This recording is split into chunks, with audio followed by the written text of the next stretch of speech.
المصطفى والصلاة والسلام على خاتم الأنبياء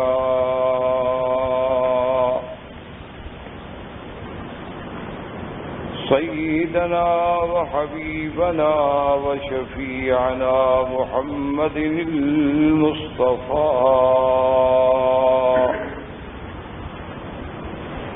وعلى آله المجتبى وأصحابه النجبى.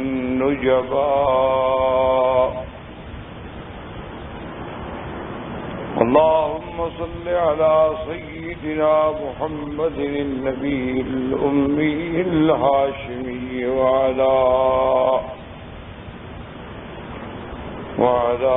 آله وأصحابه نجوم الهدى.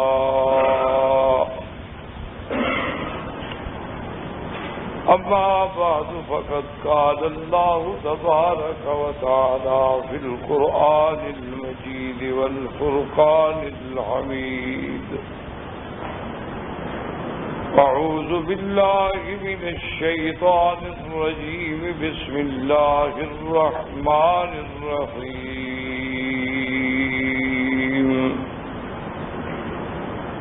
هو الذي أنزل عليك الكتاب منه آيات محكمات هن أم الكتاب وأخر متشابهات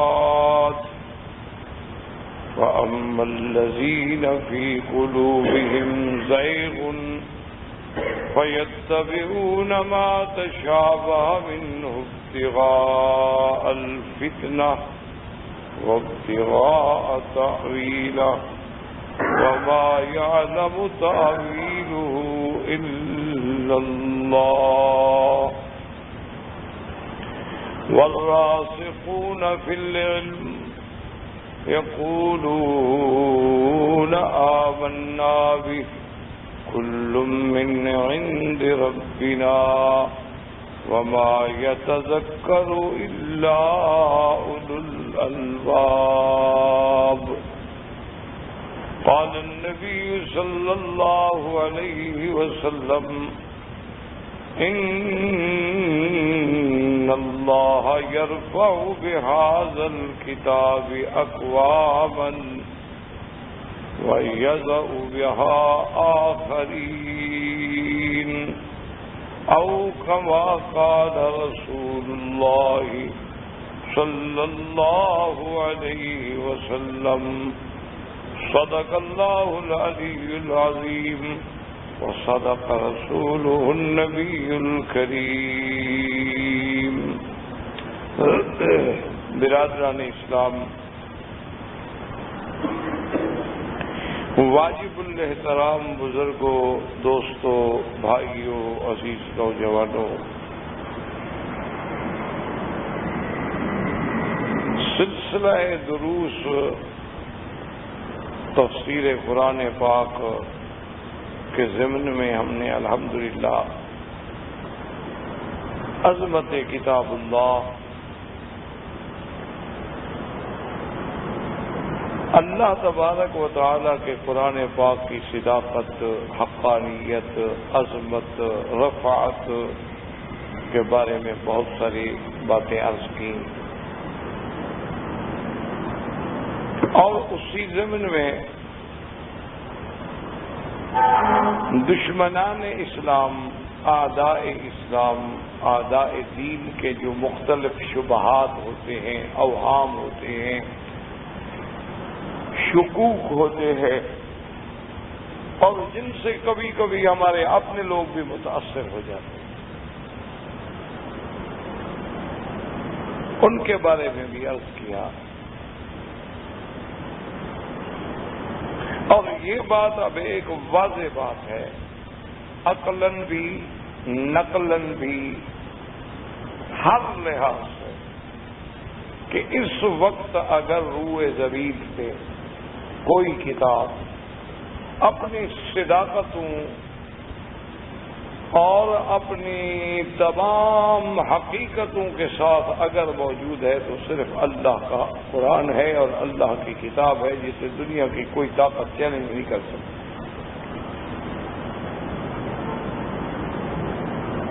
اسی ضمن میں قرآن پاک میں بعض چیزیں جو ہیں جو مصطلحات علم میں ناسخ اور منسوخ کا مسئلہ ہے.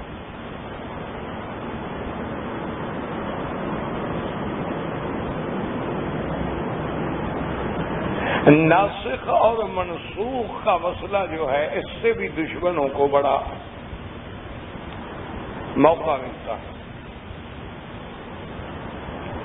ناسخ کا معنی یعنی پہلے حکم کو ختم کرنے والا. منسوخ کا معنی جو حکم ختم ہو گیا، جو عام معنی.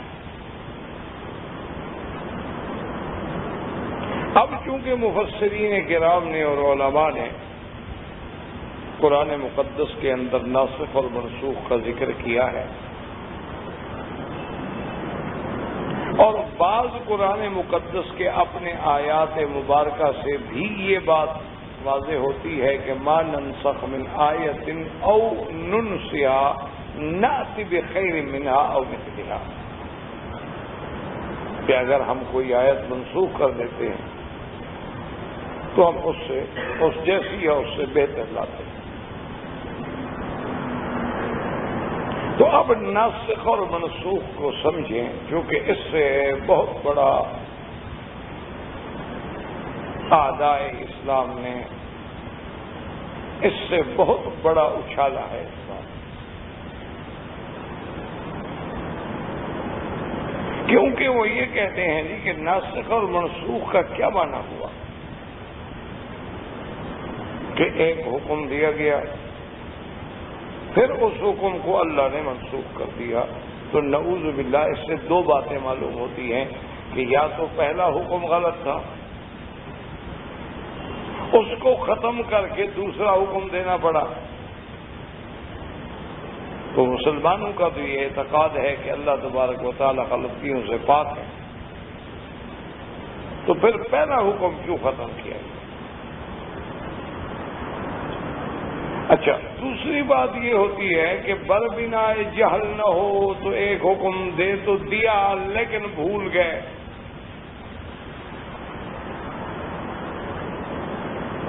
تو مسلمانوں کے عقیدے کے اندر تو خدا بھولنے سے بھی پاک ہے. لا یضل ربی ولا ینسى، نہ ہمارا خدا بہکتا ہے نہ بھولتا ہے. تو پھر وہ یہ کہتے ہیں کہ جی ہم یہ ناسخ اور منسوخ کو کیسے مانیں؟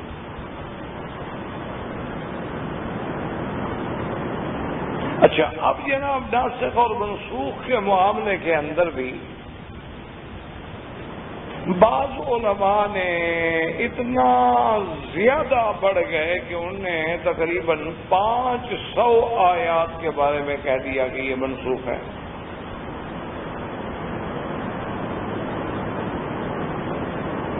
حالانکہ ہم ناسخ اور منسوخ کا انکار نہیں کر رہے، لیکن بات کو سمجھیں. اچھا، پھر منسوخ کے بارے میں بھی انہوں نے بہت سارے اقسام بنائے. کیا بنا کہ بھی یا تو ایک حکم حدیث میں ہے اور قرآن نے اس کو منسوخ کر دیا، یا قرآن کے حکم کو حدیث نے منسوخ کر دیا،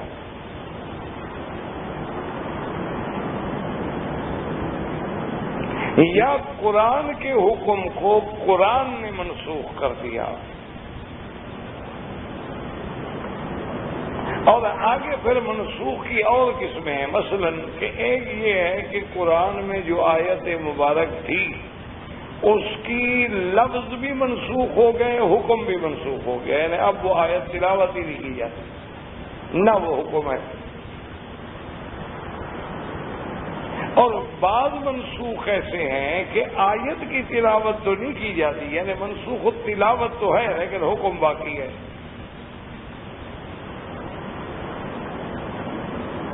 اور بعض ایسی آیات مبارکہ ہیں کہ وہ منسوخ التلاوت بھی ہے، منسوخ الحکم بھی ہے، یعنی نہ حکم باقی نہ آیت باقی.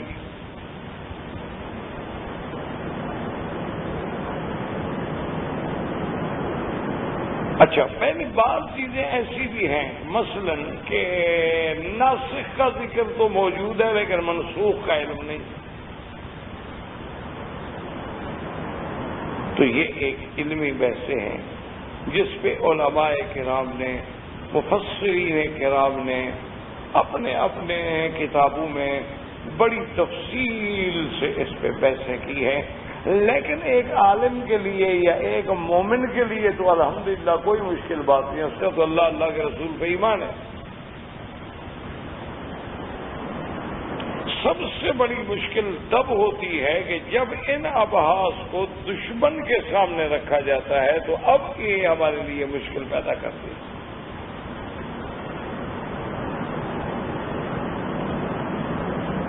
تو اس لیے سمجھیں سب سے پہلی بات تو یہ ہے کہ ایک اتنا حد سے بڑھ جانا کہ قرآن میں 500 آیات تک چلے جانا، یہ بات بھی درست نہیں ہے۔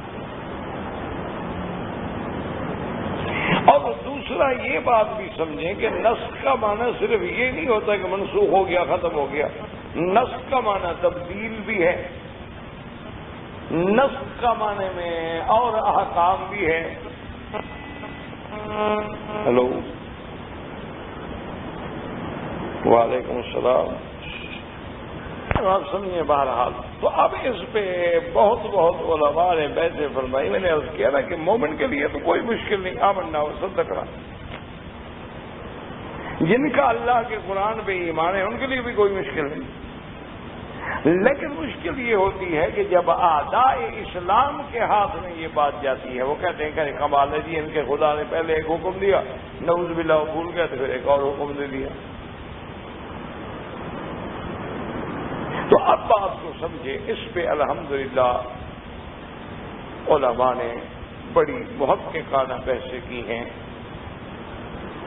مناہج العرفان میں، الاتقان میں، اسی طرح الفوز الکبیر میں، اور ابو مصرف الاصفہانی نے، اسی طرح شارح مسلم امام نووی نے رحمت اللہ علیہم اجمعین نے بڑی بڑی بحثیں فرمائیں۔ انہوں نے کہا کہ بات کو سمجھے، ایک تو ہر جگہ نسخ کا معنی یہ نہیں کیا جاتا کہ منسوخ ہے، جہاں لفظ نسخ کا معنی تبدیل ہے وہاں نسخ کا معنی تحریف بھی ہے۔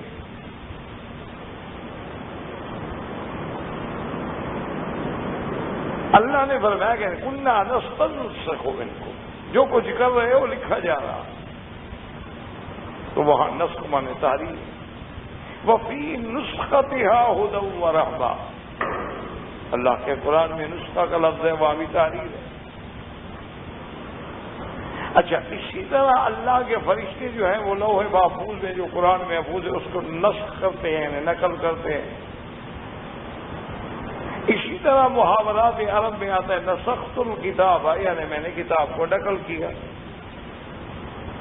تو ہر جگہ ایک تو نسخ کا معنی کو نہیں لینا چاہیے آپ، تاکہ بلا وجہ لوگوں کو شبہات نہ۔ اور دوسری بات یہ سمجھیں کہ نعوذ باللہ نسخ بر بنا جہل، تو اللہ تو معصوم ہے، پاک ہے، اللہ کی ذات تو تمام صفات نقصان سے پاک ہے، منزہ عن سائر صفات النقص والعجز والاختلاف۔ تو دراصل اس کو یوں ایک مثال سمجھیں، جیسے آپ ڈاکٹر حضرات ہیں، اب ایک مریض آیا یا آپ نے میری مرض کی کیفیت کا ملاحظہ کیا، آپ نے ایک نسخہ مجھے دی کہ جی یہ دوائیں استعمال، اور 5 دن کے بعد مراجعہ کریں۔ 5 دن کے بعد جب میں آیا تو ڈاکٹر صاحب نے پھر ساری چیک اپ کی اور دیکھنے کے بعد نے کہا جی یہ جو دوائیں میں نے 5 لکھی تھی نا، اب ان میں ان 3 دواؤں کو تو میں کاٹ دیتا ہوں، ان کی ضرورت نہیں ہے، لیکن 2 دوائیں جو ہیں ابھی مزید آپ 1 ہفتہ استعمال کریں اور پھر مجھے دکھائیں۔ اب 1 ہفتے کے بعد پھر میں ڈاکٹر صاحب کی خدمت میں آ گیا، انہوں نے پھر چیک اپ کی، انہوں نے کہا اب یہ دونوں دوائیں ابھی کاٹ دیں، چھوڑ دیں، اب اس کے بدلے میں 1 اور دوا لکھ دیتا ہوں، لیکن یہ آپ 1 مہینہ استعمال کرتے ہیں۔ اب کوئی بے وقوفی کہہ سکتا ہے نا کہ ڈاکٹر صاحب نے پہلے جو دوا لکھی تھی اگر وہ صحیح تھی تو پھر کاٹ کیوں دی، اور غلط تھی تو لکھی کیوں تھی، اور پھر 5 دن کے بعد تبدیل کیوں کر دی، 10 دن کے بعد ساری دوائیں انہوں نے تبدیل کر کے پھر ایک اور دوا دے دی، اس میں کیا مطلب ہے؟ ڈاکٹر صاحب کا نعوذ باللہ عقل ٹھیک نہیں تھا۔ لیکن جو سمجھدار آدمی ہے وہ کہے گا میرے بھائی ڈاکٹر نے جو کیا وہ ٹھیک کیا ہے، اس وقت مریض کی حالت کا تقاضا یہ 5 دوائیں تھیں، اب دوائیوں کے استعمال کے بعد اس میں تبدیلی آئی ہے، اب 3 دواؤں کی ضرورت نہیں رہی، اب صرف 2 کی ضرورت ہے، اب 2 دواؤں کے استعمال کے بعد اور ٹھیک ہو گیا ہے، اب ان 2 کی بھی ضرورت نہیں رہی، اب اس کے بعد ایک اور دوائی کی ضرورت ہے۔ تو جیسے جیسے کیفیات بدلتی گئی ڈاکٹر اس کا بدلتا گیا، کوئی اس کو تانا نہیں دے سکتا کہ جی پہلا آپ نے کیوں بدل دیا، اور اگر وہ صحیح تھا تو پھر آپ نے کیوں کاٹ دیا، اگر غلط تھا تو آپ نے مجھے کیوں استعمال کرایا، وہ یہ جہالت ہوگی۔ عقل والا آدمی یہی کہے گا ہلو بس ہوئی تو میں درس میں بہرحال یہ عالم جو ہے وہ یہ ہے کہ ہم کہیں گے کہ ڈاکٹر نے صحیح لکھا ہے۔ اب اسی کو سمجھیں کہ اللہ نے اگر ایک حکم دیا ہے بالکل صحیح، اس کے بعد اگر حکم آیا وہ بھی بالکل صحیح، وہ تو بندوں کے حالات کا تقاضا یہ تھا، اس وقت وہ اس حکم کے محتاج تھے، اللہ نے وہ حکم دے دیا، اس کے بعد ان میں تبدیلی آئی، وہ اور حکم کے محتاج تھے، اللہ نے دوسرا حکم بھیج دیا، تو اس میں نعوذ باللہ خدا کے بھول جانے کی یا اللہ کی طرف نعوذ باللہ بددیانتی سے خدا کی ذات کے بارے میں کوئی نازیبا نسبت کرنے کا کسی کو کیا حق ہے؟ اچھا دوسری بات یہ بات یاد رکھیں، بعض علماء نے فرمایا کہ کبھی کبھی ایک حکم عام ہوتا پھر اللہ اس کو خاص کر دیتے ہیں، تو وہ مخصوص تو ہوتا ہے، یہ نہیں کہ پہلا منسوخ ہو گیا، لیکن لوگوں نے مخصوص اور منسوخ میں بھی فرق نہ کیا، سب کو منسوخ کرتے چلے گئے۔ تیسری بات یہ یاد رکھیں کہ بھی اللہ تبارک و تعالی نے ایک حکم دیا ہے، وہ حقیقتاً بے اعتبار اصل کے تو باقی رہتا ہے۔ مثلا اللہ نے سب سے پہلے اپنے پاک نبی کو حکم دیا کہ یا ایھا المزمل قم اللیل الا قلیلا نصفہ او انقص منہ قلیلا او زد علیہ ورتل القرآن ترتیلا۔ اللہ نے حکم دیا کہ میرے مدنی محمد مصطفیٰ صلی اللہ علیہ وسلم اب آپ رات کو نماز پڑھیں، قم اللیل تقریباً ساری رات آپ اللہ کا ذکر کریں، الا قلیلا مگر تھوڑا سا آرام بھی کر لیں۔ آگے تفصیل آئی نصفہ یا تو آدھا آرام کریں اور آدھا اللہ کی یاد میں گزاریں، او انقص منہ قلیلا او زد علیہ، کیا مانا؟ یا آدھی رات تلاوت آدھی رات آرام، یا 2 حصے رات کے تلاوت 1 حصہ آرام، یا 2 حصے رات کے آرام اور 1 حصہ تلاوت، یہ اللہ نے حکم دیا۔ نبی علیہ السلام صحابہ سب ساری رات تہجد میں کھڑے۔ اب اسی صورت مبارک کے آخر میں آیا علم ان سیکون منکم مرضی وآخرون یضربون فی الارض یبتغون من فضل اللہ وآخرون یقاتلون فی سبیل اللہ۔ اللہ نے فرمایا، اب اللہ نے مہربانی فرما دی، چونکہ اللہ جانتے ہیں کہ تم لوگ تجارت پہ بھی جاتے ہو، جہاد پہ بھی جاتے ہو، محنت اور مشقت بھی کرتے ہو اور کام بھی کرتے ہو، تو اب آدھی رات یا 2 حصے رات کا جاگنا چونکہ تمہارے لیے بڑا شاق گزر رہا ہے، تو اس لیے حکم ہے فقرؤوا ما تیسر من القرآن، اب اللہ جتنی توفیق دے اتنی نماز پڑھ لو بس. اب پابندی نہیں کہ تم آدھی رات جاگو یا 2 حصے رات کے جاگو یا 1 حصہ رات کے جاگو. اللہ جتنا توفیق دے، آدھا گھنٹہ 15 منٹ 20 منٹ 2 رکعت پڑھنے کا ٹائم، جتنا توفیق ہو نماز پڑھ لو. تہجد گزار بن جاؤ، آخری رات کے ذکر میں شامل ہو جاؤ. لیکن اب تمہارے لیے وہ پابندی نہیں ہے ان اوقات کی کہ آدھی رات پوری لگانی ہے یا 2 حصے رات کے لگانے ہیں. تو اس لیے علماء کہہ دیتے ہیں کہ گویا وہ پہلا حکم جو تھا منسوخ کر دیا گیا. لیکن اگر آپ ٹھنڈے دل سے غور کریں، آج بھی اگر کوئی آدمی ساری رات تہجد پڑھے تو کیا گناہ ہے؟ ایک بات تو سمجھ، آج بھی اگر ایک آدمی ساری رات طواف میں گزار دی، ساری رات اس نے قرآن کی تلاوت کرتے کرتے گزار دی. کتنے لوگ ہیں جو عشاء کے وضو سے صبح کی نماز پڑھتے تھے، تو کیا کہیں گے ہم کہ سب گناہ گار ہیں؟ کیوں اتنا وقت لگایا اللہ کی عبادت؟ تو مانا یہ ہے کہ وہ پہلے والا حکم جو ہے وہ اس میں بعد میں اللہ نے رعایت تو دے دی، لیکن یہ نہیں کہ وہ بالکل منسوخ اور باطل ہو گیا، وہ اس میں کوئی عمل ہی نہیں کر سکتا. اللہ نے اپنے بندوں کے لیے ایک رعایت کا حکم تو جاری فرما دیا، لیکن پہلا حکم بھی موجود ہے. لہذا اس کو ہم یہ کیوں کہیں گے منسوخ ہو گیا، بلکہ ہم یہ کہیں گے کہ اللہ نے رعایت فرما دی. اللہ تبارک و تعالیٰ نے ایک دوسرا حکم دے کے اپنے بندوں کو، اپنے بندوں کے حالات کے پیش نظر ان کے لیے وہ جو مقام عظیمت تھا وہ رخصت آ گئی کہ بھئی تم سفر میں ہو، تم جہاد میں ہو، تم مجاہد ہو، مجاہد فی سبیل اللہ ہو، لإعلاء کلمت اللہ، اور اب تمہارے لیے روزہ رکھنا، اب تمہارے لیے اتنی لمبی تہجد پڑھنا مشکل ہے.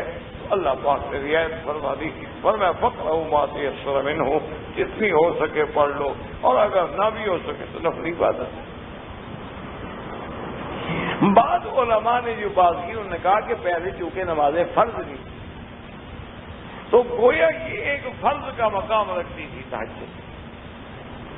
جب اللہ نے 5 نمازیں فرض کر دی تو اس کی فرضیت جو تھی وہ ختم ہو گئی. تو اس لیے یاد رکھیں کہ کبھی ایسا بھی ہوتا ہے کہ ایک حکم آیا ہے، اللہ پاک نے اپنے بندوں کے لیے رعایت کی کہ یہ حکم، اچھا اس وقت جناب جو نماز ہے وہ رات کی تھی، اور رات کی نماز گھر میں پڑھنا افضل، جو کہ حالات کا تقاضا بھی یہ تھا کہ مکے میں اندر کھلے نماز کون پڑھ لیتے تھے. اور جب فرائض اللہ آ گئے تو فرض نمازوں کا تو مسجد میں پڑھنا اور جماعت کے ساتھ پڑھنا افضل. تو لہذا جب مدینہ منورہ میں حضور آ گئے تو اب جماعتیں ہو گئی، اب مسجد قباء آ گئی، مسجد بنی عوف آ گئی، اس کے بعد مسجد نبی صلی اللہ علیہ وسلم مدینہ منورہ کی آ گئی. تو اب کھل کے جماعت کے ساتھ پڑھنے کا حکم دے گیا. تو یہ تو حالات کے مطابق حکم ہے، اس کے اندر کسی کو اعتراض کرنے کا کیا خاطر ہے. اچھا ایک دوسری بات یہ سمجھیں کہ مثلا اللہ نے حکم دیا کہ میرے محبوب آپ کی نظریں بار بار اٹھتی ہیں جھکتی ہیں، لیکن ہم تو جانتے ہیں کہ آپ چاہتے ہیں کہ آپ کا قبلہ جو ہے مسجد اقصیٰ کے بجائے جو ہے مسجد الحرام ہو، چونکہ آپ ملت ابراہیم پہ ہیں، آپ کو اس کعبہ سے محبت ہے. تو اب اللہ نے حکم دیا فَوَلِّ وَجْهَكَ شطر المسجد الحرام، کہ محبوب مصطفیٰ اب آپ جو ہے نماز میں رخ جو ہے کعبے کی طرف کریں. اچھا پہلا مسجد اقصیٰ کی طرف نماز پڑھنے کا حکم جو ہے وہ قرآن میں موجود نہیں ہے. مسجد الحرام کی طرف پڑھنے کا حکم تو قرآن میں آ گیا، لیکن مسجد اقصیٰ کی طرف نماز پڑھنے کا حکم کا ذکر جو ہے قرآن مبارک میں نہیں ہے.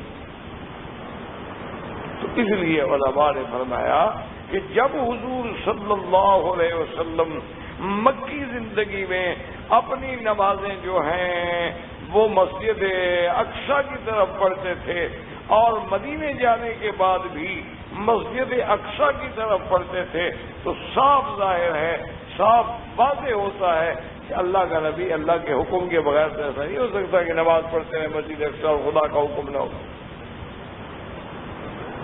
یہ ناممکن ہے۔ تو اس کا مطلب یہ ہے کہ اللہ کے پیغمبر کو پہلے اس طرف نماز پڑھنے کا حکم تھا، چاہے اس کا ذکر نہ بھی ہو، ورنہ تو حضور کبھی نماز نہ پڑھتے۔ آپ مکے میں بھی نماز پڑھ رہے ہیں، آپ مدینہ منورہ جانے کے بعد بھی مسجد اقصی کو نماز پڑھیں، لیکن تمنا تھی کہ ادھر میرا قد نرا تقلب وجهك في السماء فلنولينك قبلة ترضاها فول وجهك شطر المسجد الحرام۔ تو لہذا علماء نے فرمایا کہ یہ بھی ایک نسخ، لیکن بعض علماء فرماتے ہیں کہ اگر غور کیا جائے اور توجہ کی جائے تو لفظ آیت سے صرف آیت قرآن ہم کیوں مراد لیں؟ ما ننسخ من آیت او ننسخ، لفظ آیت، تو لفظ آیت سے مراد جہاں قرآن کی آیت ہو سکتی ہے وہاں معجزہ بھی ہو سکتا ہے۔ وَلَقَدْ آتَيْنَا مُوسَىٰ 9 آیات بینات، تو وہاں بھی لفظ آیات ہے لیکن مراد معجزات ہے۔ تو اسی طرح آیت سے مراد احکام بھی ہیں۔ بعض علماء کرام نے فرمایا کہ بات سنیں کہ اس کا معنی یہ ہے کہ اللہ تبارک و تعالیٰ فرماتے ہیں کہ جو حکم ہم نے احکام ما ننسخ من آیت او ننسخ، جو احکام ہم ختم کر چکے ہیں، ہیلو بھائی میں درس میں ہوں، وہ اب جناب بات کو سمجھیں کہ انہوں نے کہا کہ اصل اگر غور کریں تو مقصد یہ ہے کہ ما ننسخ من آیت او ننسخ نأتی بخیر منها او مثلها، ہم نے فرمایا کہ آیت سے مراد احکام ہے۔ کیا مطلب کہ بھی جو احکام پہلی شریعتوں میں تھے، مثلا احکام پہلی شریعتوں میں تھے کہ بھی سبت کے دن شکار نہ کریں، یہودیوں کے لیے حکم تھا کہ بھی تم ہفتے والے دن جو ہے شکار نہ کیا کرو، یہ حکم تھا، لیکن شریعت اسلام میں یہ کوئی حکم ختم ہو گیا۔ اچھا، ان کے نزدیک حکم تھا شریعت سابقہ میں کہ نماز بغیر مقرر کردہ مساجد کے ہو ہی نہیں سکتی، لیکن وہ حکم ختم ہو گیا۔ جعلت لی الارض مسجدا وطہورا، اللہ نے حضور کی امت کے لیے پوری زمین کائنات کی جو ہے سب مسجد ہے، سب پاک ہے، جہاں مرضی ہے نماز پڑھ لو، کوئی مسجد جانے کی ضرورت نہیں۔ مانا یہ نہیں کہ مسجد نہ جاؤ، مانا یہ ہے کہ اگر ہم سفر میں ہیں، راستے میں ہیں، اب مسجد نہیں ڈھونڈیں گے، جہاں مرضی ہے کھڑے ہو گئے، ساری زمین مسجد۔ اب اس سے علماء نے بعض چیزیں جو ہوتی ہیں نا سمجھنے والی ہوتی ہیں، علماء نے فرمایا کہ انسان کو بڑا غور کرنا چاہیے کہ جب اللہ نے پوری زمین کو مسجد قرار دیا ہے تو جب وہ گناہ کرتا ہے تو سوچ رہے کہ میں گناہ کہاں کر رہا ہوں۔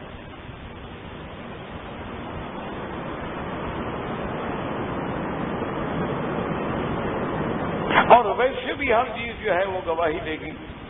اس کو بتا دو، میرے خیال میں اس کا یہ بھی بند ہے، اللہ عالم کہیں باہر سے خیال یہ ہے کام نہیں کر رہا، کوئی ایسی بھی سارے بند۔ اب جناب سمجھیں، اگر یہ بات اللہ کرے سمجھ میں آ جائے تو اس سے بڑی مشکلات ہمارے حل ہو جاتے ہیں، قرآن پر اعتراضات ختم ہو جاتے ہیں۔ انہوں نے کہا کہ آیت سے مراد صرف قرآن کی آیت کیوں لیتے ہیں آپ؟ آیت سے مراد وہ احکام ہیں جو پہلے شرائع کے اندر مثلا موجود تھے کہ جی کپڑے پہ کو پلیتی لگ گئی کاٹو، دھل نہیں سکتا۔ مسجد میں نماز جو ہے اس کے بغیر ہو نہیں سکتی۔ اچھا، اسی طرح وہ کبھی مشرق کی طرف نمازیں پڑھتے، کبھی مغرب کی طرف نمازیں پڑھتے، جس کو اللہ نے قرآن میں فرمایا کہ لیس البر ان تولوا وجوہکم قبل المشرق والمغرب، مشرق کی طرف مغرب کی طرف منہ کرنا کوئی بڑی بات نہیں، اصل بات اللہ کے حکم کی تعبیر ہے۔ تو وہ احکام جو شرائع سابقہ میں تھے وہ اللہ نے ختم کر دیے، اور اس کی وجہ شریعت محمد مصطفیٰ صلی اللہ علیہ وسلم میں ایسے احکام لے آئے، ایسے جامع چیزیں لے آئے جو ہر لحاظ سے خیری خیر۔ تو بعض علماء نے فرمایا کہ اس کو اگر ہم سامنے رکھیں تو اس لیے علماء نے صرف کہاں 500 آیات اور باقی صرف انہوں نے 19 آیات میں نسخ تسلیم فرمایا، اور نسخ و منسوخ میں بھی اللہ کی حکمتیں تھیں۔ پہلا حکم بھی اس کی حکمت کے مطابق تھا اور دوسرا حکم جو ہے وہ بھی اس کی حکمت کے مطابق۔ اب مثال کے طور پہ مسلمان نماز پڑھتے تھے مسجد اقصی، اب جناب حضور کی تمنا اللہ نے قبول فرما دی اور حکم ہو گیا کہ نماز پڑھو مسجد الحرام۔ ایک مسئلہ تو یہاں ساتھ یہ بھی ساتھ سمجھ لیں، یہ جو عام لوگوں میں مشہور ہے نا جی کہ قبلہ اول جو ہے وہ مسجد اقصی ہے، یہ بات غلط، یہ ایک اغلاط العام ہے۔ قبلہ اول بھی یہی ہے، سب سے پہلا قبلہ جو ہے وہ اللہ کا کعبہ ہے۔ اول بیت وضع للناس، ابھی تو مسجد اقصی بنی نہیں، اور انبیاء علیہم السلام بھی نماز اسی کی طرف پڑھتے تھے۔ بعد میں اللہ نے حکم لیا مسجد اقصی کا۔ اب چونکہ حضور پاک نے پہلی نماز ابتدائے زندگی میں مسجد اقصی کی طرف پڑھی ہے، پھر اس کی طرف پڑھی ہے، تو اس نسبت سے ہم کہہ دیتے ہیں قبلہ کی طرف پڑھتے تھے۔ اچھا، اور پھر وہ صحابہ نے یہ بھی وضاحت فرمائی ہے کہ مسجد اقصی کی طرف جب حضور نماز پڑھتے ہیں تو کانا یقف بین الرکنین، حضور صلی اللہ علیہ وسلم رکن یمانی اور حجر اسود کے درمیان میں کھڑے ہوتے تاکہ یہ کعبہ بھی درمیان میں آ جائے اور رخ جو ہے وہ مسجد اقصی کو ہو جائے۔ اچھا، جب مدینے میں گئے تو اب الٹ ہو گئے، صاف بات ہے کہ اب تو مسجد اقصی کو پشت ہو جائے گی اور مدینہ مکہ کی طرف رخ ہو جائے گا، تو قبلہ اول بھی دراصل یہی کعبہ ہے۔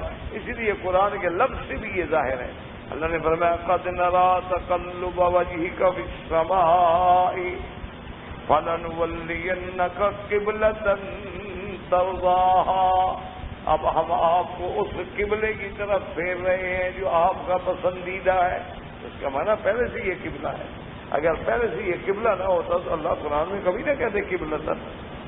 قبلتن ترضاها کا کیا معنی یہ ہے کہ قبلہ تو یہ پہلے سے تھا، لیکن اللہ تبارک و تعالی نے مسجد اقصی کی طرف حکم دیا، اور اس کے بعد جو ہے فولی وجہک شطر المسجد الحرام، اللہ نے پھر حکم دیا کہ اب تم اپنا رخ جو ہے وہ مسجد الحرام کی طرف پھیرو۔ اب جناب سمجھیں کہ جب قبلہ مسجد الحرام کا حکم آ گیا اور اللہ تبارک و تعالیٰ کے پیغمبر نے صحابہ کو بتلا دیا، قرآن نازل ہو گیا، صحابہ نے اب قبلہ کی طرف نمازیں پڑھنی شروع کر دیں، تو بعض صحابہ نے ایک سوال، انہوں نے کہا کہ یا رسول اللہ ایک ہمارے لیے مشکل ہے، اشکال ہے۔ تو حضور نے فرمایا کیا اشکال ہے؟ کہ رسول اللہ کہ ہمارے جو ساتھی، ہمارے جو بھائی، جو صحابہ مسجد اقصی کی طرف نماز پڑھتے رہے اور فوت ہو گئے، ان کو تو مسجد الحرام کی کوئی نماز ملی ہی نہیں، وہ تو اپنی زندگی میں مسجد اقصی کی طرف پڑھتے رہے، لیکن موت آ گئی اس حکم کے آنے سے پہلے، تو انہوں نے قبلے کی طرف تو نماز بھی پڑھی، ان کے بارے میں کیا حکم؟ اللہ نے قرآن نازل فرمایا کہ وَمَا كَانَ اللَّهُ لِيُضِيعَ إِيمَانَكُمْ، اللہ نے فرمایا میرے مدین کو بتلا دے کہ ان کی کوئی نماز قضا، ان کی کوئی نماز ضائع نہیں ہوگی، اللہ وہ بھی قبول فرمائیں گے، اور اللہ تبارک و تعالی جو ہے ان کے سارے احکام قبول فرمائیں گے۔ وہ جو نمازیں پڑھی ہیں انہوں نے بالکل ٹھیک پڑھی۔ اچھا، اب جناب وضاحت آ گئی کہ بھئی ادھر پڑھی ہیں تو ٹھیک ہے اور ادھر پڑھی ہیں تو ٹھیک ہے، تو اس کا کیا مطلب؟ تو اللہ نے وہ بھی قرآن میں فرمایا لَيْسَ الْبِرَّ أَن تُوَلُّوا وُجُوهَكُمْ قِبَلَ الْمَشْرِقِ وَالْمَغْرِبِ، ولكن البر من آمن بالله واليوم الآخر. اللہ نے فرمایا کہ مشرق کی طرف رخ کرو یا مغرب کی طرف، یہ کوئی نیکی نہیں. اصل نیکی تو یہ ہے کہ جو اللہ پر ایمان لائے اور اللہ کے حکم کی تعمیل کرے. تو اب دیکھیں کہ ان میں کتنی بڑی حکمت تھی کہ اگر ساری زندگی صرف مسجد اقصی ہوتا یا ساری زندگی صرف مسجد الحرام ہوتی تو ہندو تو کہتے بھی تو ہم اگر پتھروں کو پوجتے ہیں تم بھی پتھروں کو پوجتے ہو، ہم اگر پتھر کی پوجا کرتے ہیں تو تم بھی پتھر کی پوجا کرتے ہو. ہیلو السلام، میں ابھی درس میں ہوں، آدھے گھنٹے کے بعد فون کریں. تو اللہ تبارک و تعالی رحمت فرمائے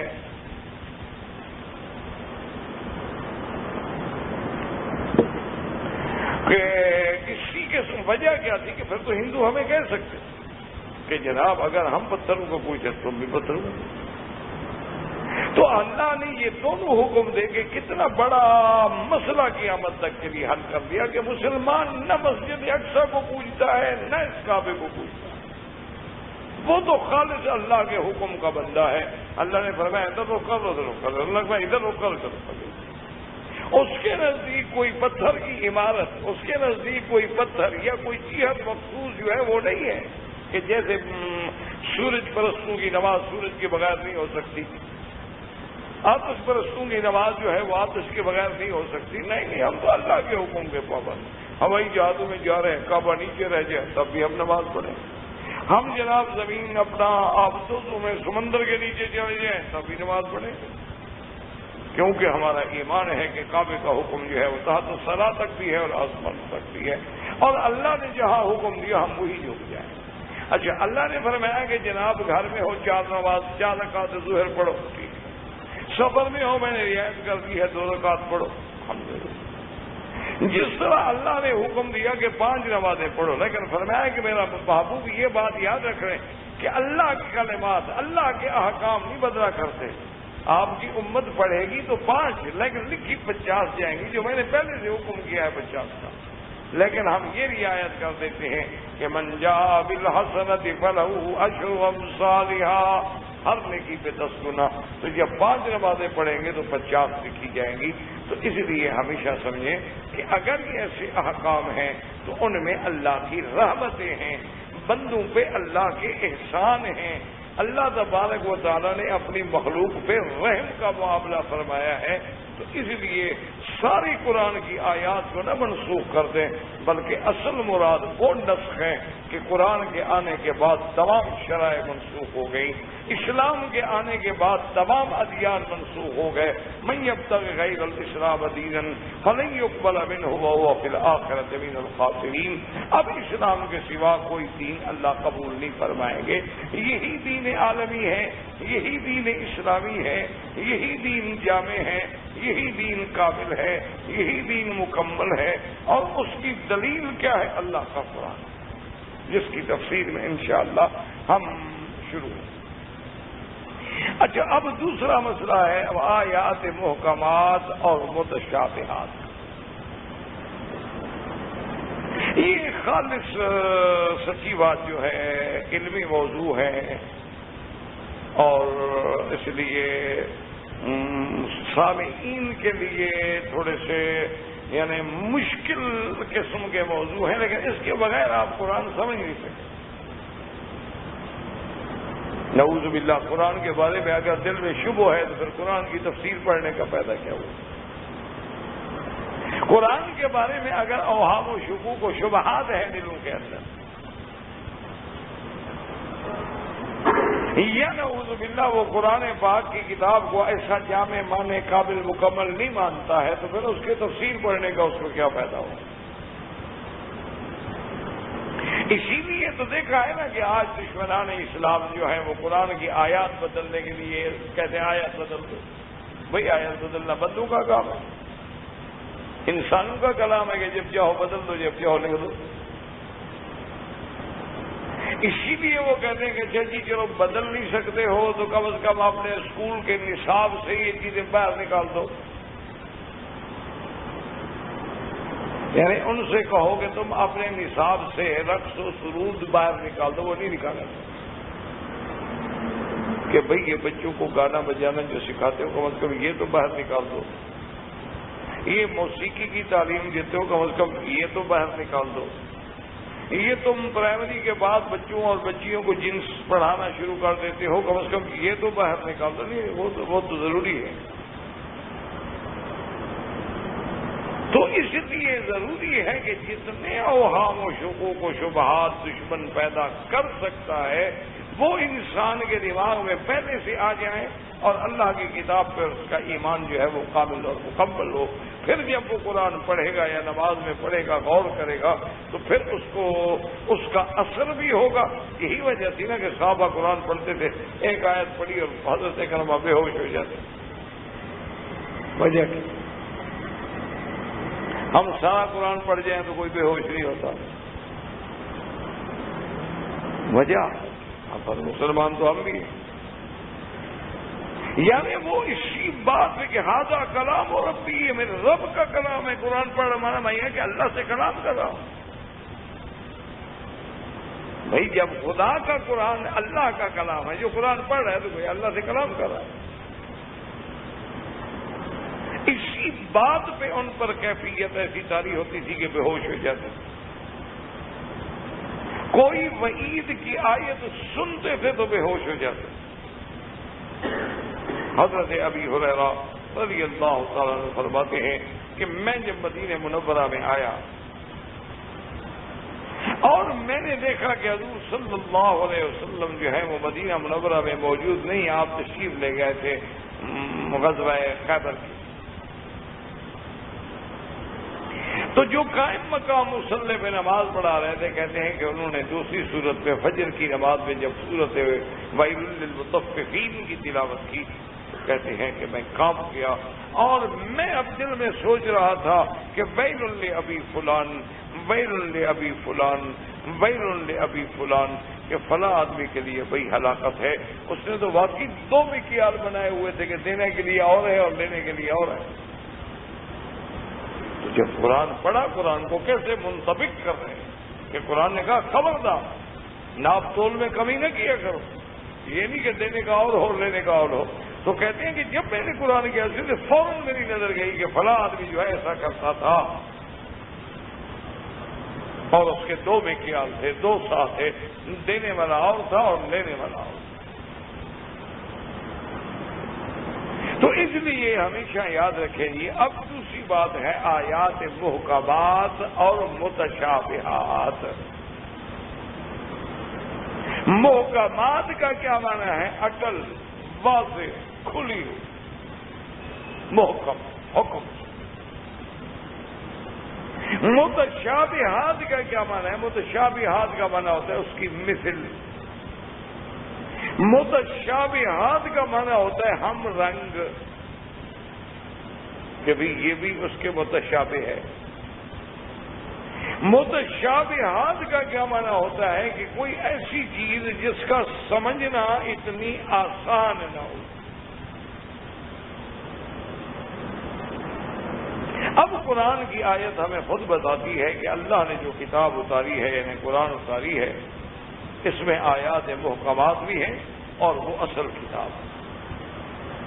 وَأُخَرُ مُتَشَابِهَاتٌ، اور آیات متشابہات بھی ہیں۔ اور قرآن یہ بھی بتلاتا ہے کہ أَمَّا الَّذِينَ فِي قُلُوبِهِمْ زَيْغٌ، جن کے دلوں میں کجی ہے وہ تو آیات متشابہہ کے پیچھے پڑھ کے اور فتنے میں پڑ جاتے ہیں۔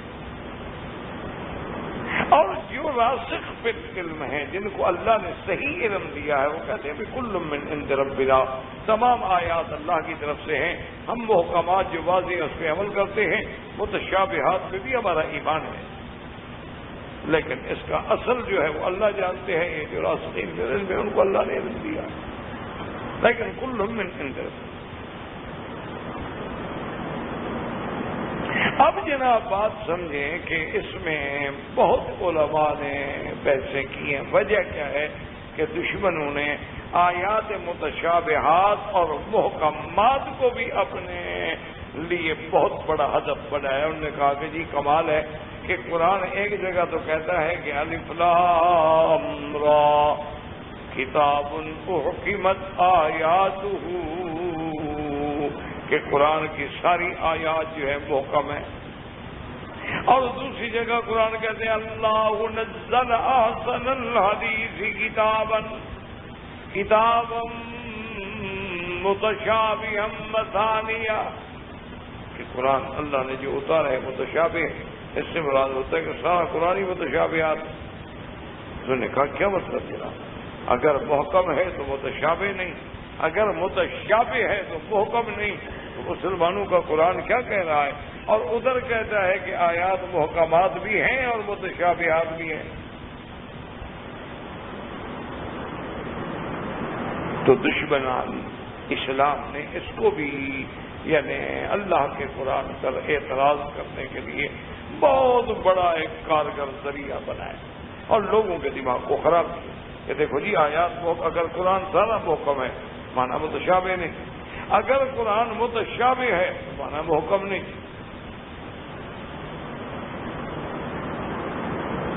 اس کے لیے بھی حافظ ابن کثیر رحمۃ اللہ علیہ نے اور بڑے بڑے علماء نے، اللہ نے مفسرین کرام نے کتابوں میں بڑی بڑی بحثیں فرمائی.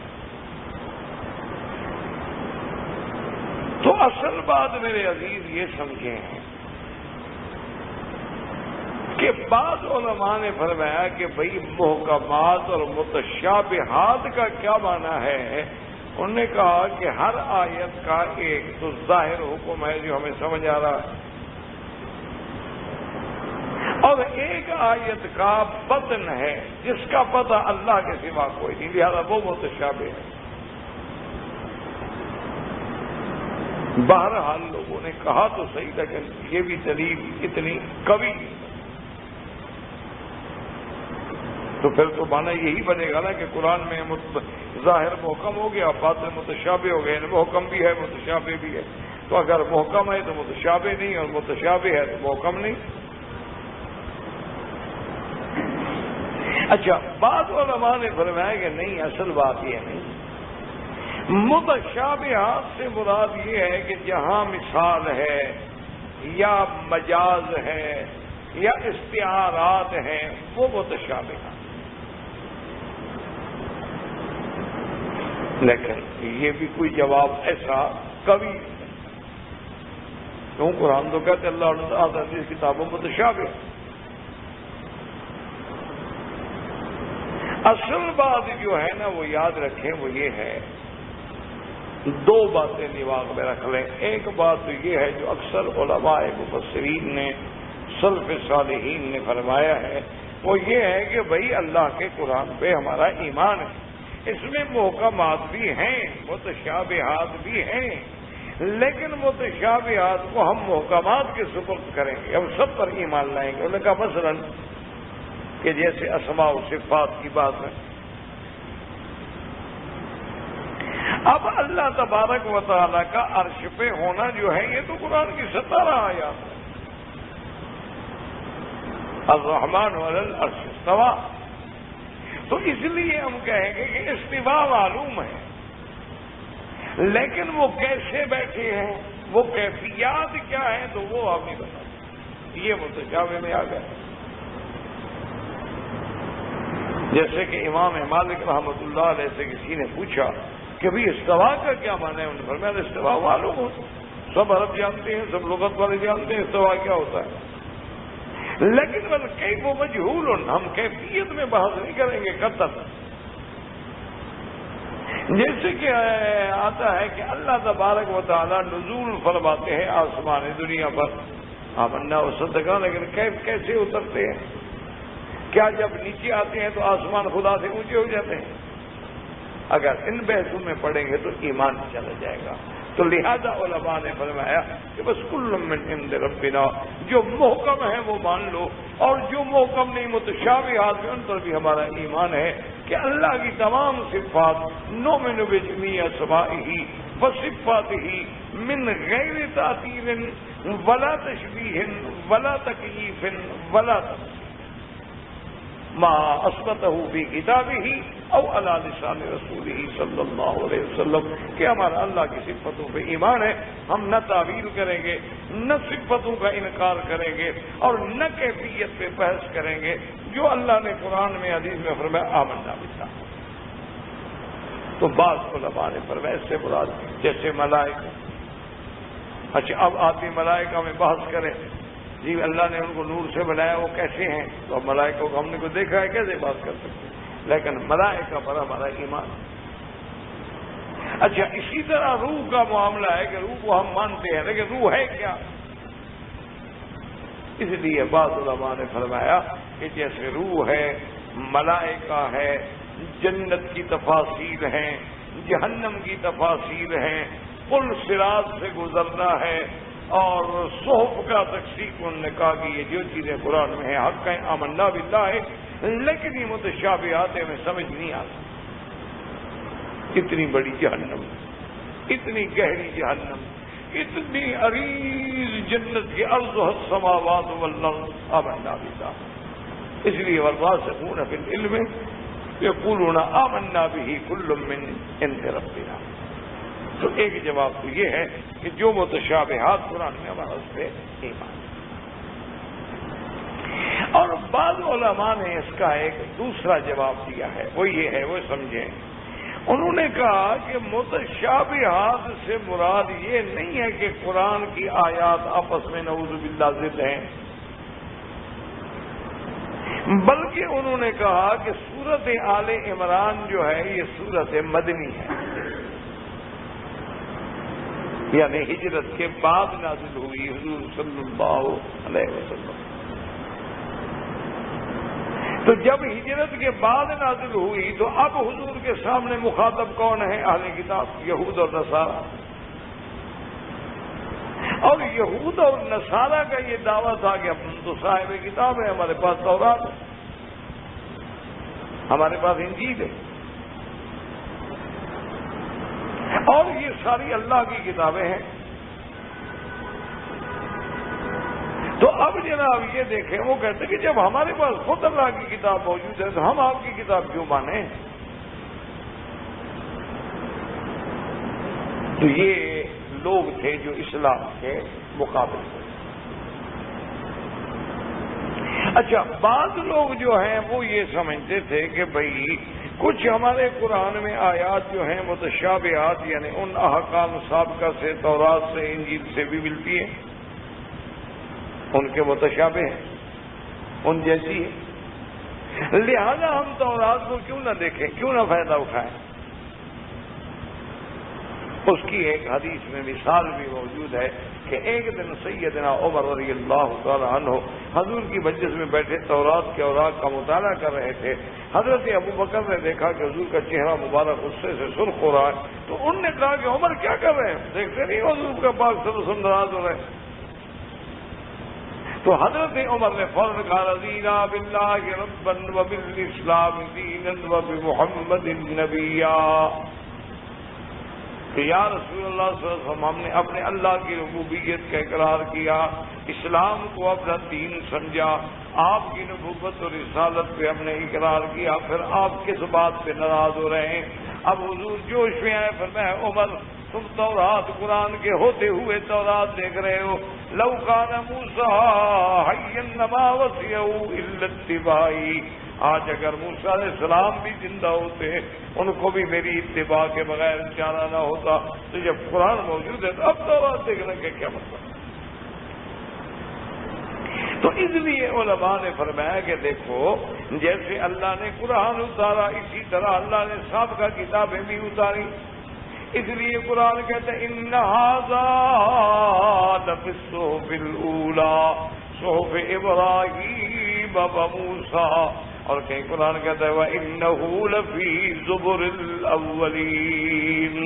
تو اب قرآن کے ان آیات کو سمجھو، وَالَّذِي أَنزَلَ عَلَيْهِ آیات، وَالَّذِي أَنزَلَ عَلَيْهِ الْكِتَابَ، جس نے کتاب اتاری، آیات محکمات ہن ام الکتاب۔ تو بعد میں فرمایا کہ قرآن جو ہے یہ اٹل حقیقت، قرآن جو ہے یہ کامل ہے، مکمل ہے، اٹل ہے، جس میں کسی قسم کا کوئی لچک نہیں ہے. اور پھر قرآن جو ہے اس نے جو سابقہ دین سابقہ کتابوں کی اچھی چیزیں جو تھیں تمام علوم کو اللہ نے اس قرآن کے اندر بھی ذکر کر دیا. ہن ام الکتاب مانا کیا مانا؟ جیسے ماں شفقت سے اپنی گود میں سب کو لے لیتی ہے، اسی طرح قرآن نے سابقہ علوم کو بھی اپنے اندر لے لیا. تو یہ ام الکتاب. اچھا وَأُخَرَ مُتَشَابِهَاتٍ، اور بعض آیات ایسی ہیں، بعض احکام ایسی ہیں جو سابقہ کتابوں سے ملتے جلتے ہیں، لیکن ان سابقہ کتابوں میں وہ احکام اپنی اصل حالت پہ ہیں کہ بدل دیے گئے ہیں. لہذا تم ان کے پیچھے نہ پڑو، ان کے پیچھے نہ لگو، ان کو چھوڑ کے فقط قرآن کو پکڑو. ان کی تعویل میں بحث میں نہ پڑو کہ یہ حکم تورات میں جو ہے باقی خدا کا ہے یا تحریف ہے، اس بحث میں نہ پڑو. تمہارا کام صرف یہ ہے کہ قرآن کو پکڑو، کہ تم اللہ کے قرآن پر ایمان لے آؤ. تو انہوں نے فرمایا کہ متشابہات سے مراد صرف یہ نہیں ہے کہ قرآن پاک، بلکہ سابقہ کتابوں کے اندر جو تھی ان کے متشابہات ہمارے قرآن کے اندر ہیں.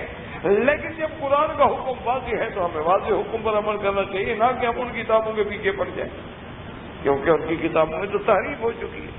یعنی آپ اندازہ کریں کہ موجودہ تورات اس وقت لوگوں کے پاس موجود ہے، اس میں لکھا ہے کہ اللہ تبارک و تعالیٰ کے ساتھ حضرت یعقوب نے کشتی لڑی. یہ تورات جو موجود ہے اس میں لکھا ہوا،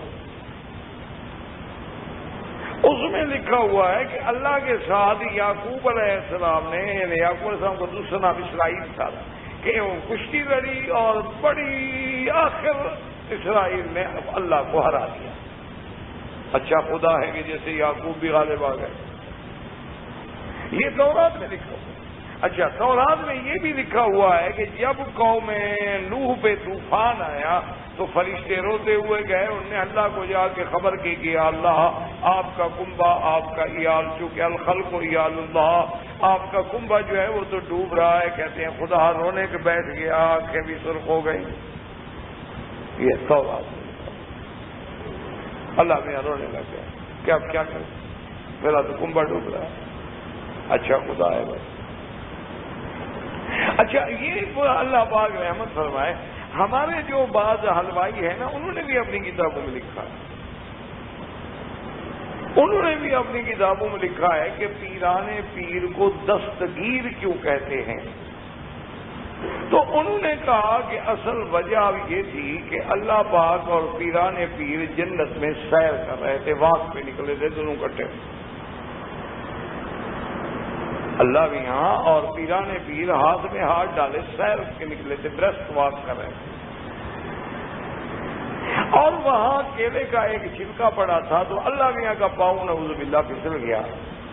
تو پیران پیر نے اللہ میاں کو پکڑ کے تھام لیا. تو اللہ نے فرمایا آج کے بعد تم دستگیر ہو گئے، تم نے میرا ہاتھ پکڑ کے مجھے بھی تھام لیا. نعوذ باللہ ثم نعوذ باللہ ثم نعوذ باللہ. یہ پیچھے کیوں رہتے جی؟ بہرحال انہوں نے تورات بدلی ہے تو انہوں نے بھی تو کچھ بدلنا تھا نا، یہ کیوں پیچھے رہتے؟ یہ تو تکابر ہے نا جی. اب آپ دیکھیں نا کہ یہودیوں نے کیا کہا تھا کہ عزیر اللہ کا بیٹا ہے. قالت الیہود عزیر ابن اللہ وقالت النصارى مسیح ابن اللہ. عیسائیوں نے کہا حضرت عیسیٰ خدا کا بیٹا ہے، یہودیوں نے کہا حضرت عزیر خدا کے بیٹے ہیں. مکے کے مشرکین نے کہا ہم کیوں پیچھے رہے؟ انہوں نے کہا الملائکۃ بنات اللہ، جتنے فرشتے ہیں سب اللہ کی لڑکیاں ہیں. اچھا وہ ہمارے جاہل جیسے انہوں نے کہا کمال ہے، یہودی بھی نمبر لے گئے، عیسائی بھی نمبر لے گئے، مکے کے مشرکین بھی نمبر لے گئے، ہم کیوں پیچھے؟ انہوں نے کہا کہ نہیں یہ سارے غلطی پہ ہیں، محمد مصطفیٰ خود خدا ہے. انہوں نے کہا جناب یہ سارے جو بیٹا وغیرہ بنا رہے ہیں سارے جگہ ان کو پتہ ہی نہیں ہے، اصل میں اتر پڑا ہے جو مدینے میں مصطفیٰ ہو کر وہی مستوی تھا عرش پہ خدا ہو کر. انہوں نے کہا یہی تو ہے، یہ تو صرف بشریت کا لباس ہے، ورنہ اندر سے تو خود خدا ہے. تو اس لیے ہمیشہ یاد رکھیں کہ قرآن نے ہمیں کیا حکم دیا کہ آیات محکمات، میرے قرآن کی آیتیں جو ہیں یہ محکم ہیں. تلک آیات الکتاب و قرآن مبین. اور کہیں فرمایا نزل بہ الروح الامین على قلبك لتكون من المنذرين بلسان عربي مبين. اور کہیں فرمایا انا انزلناه قرانا عربيا لعلكم تعقلون. انا جعلناه قرانا عربيا لعلكم تعقلون. تو اللہ نے فرما دیا کہ قرآن ام الکتاب ہے، قرآن محکم ہے، قرآن اٹل حقیقت ہے جس میں کسی قسم کا کوئی شک ہو نہیں. لا ریب فیہ، نہ کوئی شک نہیں اس کے اندر. ہدی للمتقین. اور جو پہلے متشابہات جو ان آیات میں گزری ہیں تم ان کی تعویل میں کیوں پڑھتے ہو؟ صرف قرآن کو دیکھو. جو قرآن میں حکم ہے، فرمان رسول میں حکم ہے، اسی کو لے لو. تو علماء کرام نے ان مشکل مسائل پر، یعنی میں نے اپنے طالب علم کی حیثیت میں کوشش کی ہے بات سمجھانے کی. اللہ قبول فرمائے. ربنا تقبل منا انك انت السميع العليم وتب علينا انك انت التواب الرحيم. صلى الله تعالى على خير خلقه سيدنا محمد وعلى آله وأصحابه أجمعين. اللهم صل على سيدنا محمد وعلى آل سيدنا محمد كما صليت على إبراهيم وعلى آل إبراهيم في العالمين إنك حميد مجيد.